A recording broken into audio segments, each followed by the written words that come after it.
ఉండాలన్నది యేసుక్రీస్తు ప్రభువారి యొక్క కోరిక. అందుకే తన్ను తాను సిలువలో యాగం చేసుకున్నాడు. మనుషుల చేత అంగీకరించబడడం వేరు, దేవుని చేత అంగీకరించబడడం వేరు, లోకం చేత అంగీకరించబడడం వేరుగా ఉంటుంది. లోకం ఎవరిని అంగీకరిస్తుంది? పేరు గడించిన వారిని, పేరు ప్రఖ్యాతులు ధనఘనతలు కలిగిన వారిని, అందచందాలు కలిగిన వారిని ఈ లోకం అంగీకరిస్తుంది.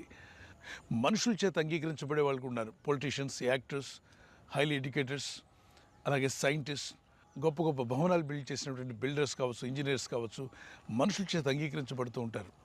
లోకపు దృష్టిలోనూ మనుషుల దృష్టిలోనూ అంగీకరించబడడం అనేది ఒక ఎత్తు అయితే, దేవుని దృష్టిలో అంగీకరించబడడం అనేది చాలా గొప్ప విషయం. పరిమళ ధూపంగా నేను మిమ్మల్ని అంగీకరించేదను.